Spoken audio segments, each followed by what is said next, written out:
काल सकाळी पहाटे पुण्याच्या स्वारगेट एस टी स्टँडवर एक अतिशय दुःखद घटना घडली, अतिशय दुर्भाग्यपूर्ण घटना घडली आणि तिथल्या पोलीस स्टेशनला कंप्लेंट 9:30 वाजता मिळालेली आहे.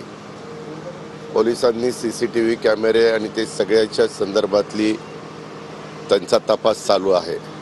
माझं स्वतः CPशी बोलणं झालेलं आहे आणि त्यामध्ये संशयदृष्ट्या फिरणारा आरोपी हा शिरूर तालुक्यातला आहे. त्याच्या एका व्यक्तीला ताब्यामध्ये घेतलंय, परंतु तो अजून सापडला नाही. पोलीस पूर्णपणे शिरूर आणि त्याचं ते गाव आहे त्या परिसरामध्ये त्याचा तपास करतायत.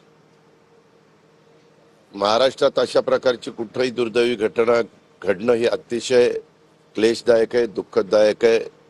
त्याबद्दल कुणाचंच दुमत असण्याचं काही कारण नाही.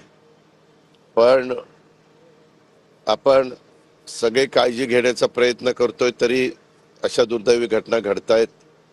CCTVच्या सगळ्या बारकाईनं पोलिसांना त्याची पाहणी करायला सांगितलेली आहे. तिथं CCTV मध्ये प्रवासी पण दिसत आहेत, कारण तसं स्वारगेट तुम्हालाही सगळ्यांना माहिती आहे की स्वारगेट असेल किंवा शिवाजीनगर असेल, दोन्ही बस स्थानकं अशी वर्दळीची असतात. असे भरपूर मोठ्या प्रमाणावर तिथनं बसेस महाराष्ट्रातल्या वेगवेगळ्या भागामध्ये जात आहेत आणि त्यांना पूर्ण सूचना देण्यात आलेली की काही करून तो आरोपी सापडला पाहिजे, त्याला पार फाशीची शिक्षा त्या ठिकाणी झाली पाहिजे. आणि एकंदरीतच ज्या मुलीवर अशा प्रकारचा प्रसंग उद्भवलेला आहे त्या मुलीच्या बाबतीमध्ये देखील आपल्या राज्य सरकारने अशा घटना घडल्यानंतर जे काही गोष्टी करायच्या असतात त्या करण्याच्या पण सूचना दिलेल्या आहेत. अलीकडे गेल्या वर्षभराच्या काळात असे अनेक गुन्हे घडत आहेत की ज्याच्यात पोलिसांचा धाक राहिलेला नाही. ही अतिशय गंभीर घटना आहे. पुण्यात झालेली घटना ताबडतोबीने सरकारने काहीतरी व्यवस्था अशी केली पाहिजे.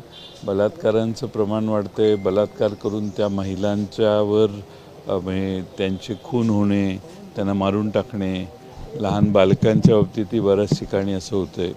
त्यामुळं कायदा व सुव्यवस्थेच्या बद्दल फार मोठं प्रश्नचिन्ह तयार व्हायला लागले. पोलिसांचा समाजात धाक राहिला नाही, हे तेवढंच आता खरं. पण बसमध्ये जी बस स्थानकात उभी आहे अशा ठिकाणी, म्हणजे सार्वजनिक ठिकाणी आणि सार्वजनिक वाहतूक व्यवस्था जिला म्हणतो आपण बस, तिच्यामध्ये जर अशा पद्धतीने अत्याचार होत असेल, तेच बोललो ना मी. प्रकरण हे पोलिसांचा धाकच राहिलेला नाही.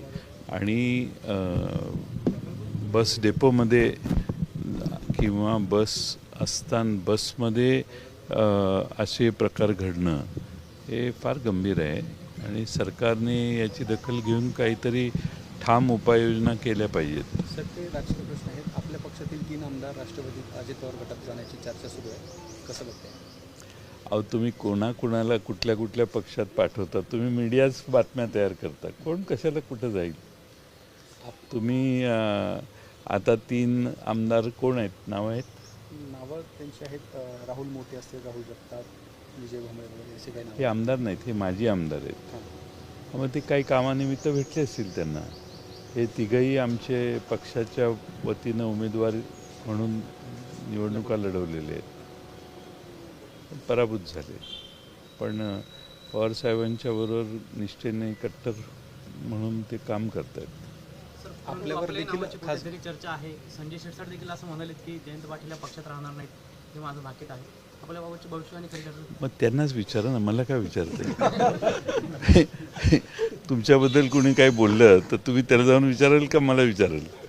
माझा हा प्रकार जो चालला आहे सध्या मीडियामध्ये की हा इकडे जाणार तो तिकडे जाणार म्हणून तुम्हीच बातम्या तयार करता, तुम्हीच दिवसभर त्या बातम्या चालवता. कुठली बातमी नाही मिळाली किंवा एखादी महत्त्वाची बातमी किल करायची असेल तर असे प्रकार वारंवार घडत आहेत, असं माझा आत्तापर्यंतचा अनुभव आहे. त्याचं कारण असं आहे या सगळ्या चर्चेचं की आपल्या सेवेमध्ये काही 2 ते 3 प्रशासकीय अधिकारी सरकारने दिलेले आहे असं समजतं. नेमकं काय प्रकरण आहे? माझ्या सेवेत नाही कोणी दिलं. गौरव भोसले आणि संजय पाटील नावाचे 2 अधिकारी विशेष ते सचिव माझ्याकडे काम नाही करत. आपल्यावर लक्ष ठेवण्यासाठी हे काही माझ्यावर लक्ष ठेवायला माझ्यावर लक्ष ठेवलं तर माझी काही तक्रार नाही. मी काय मोठे उद्योग करत नाही, त्यामुळे काही प्रॉब्लेम नाही मला. साहेब, MMRDA मध्ये लाचखोरी झाल्याचा एक गंभीर प्रकार समोर आलेला आहे. फ्रान्समधील एका कंपनीने MMRDA चे अधिकारी आर्थिक लाभ मागत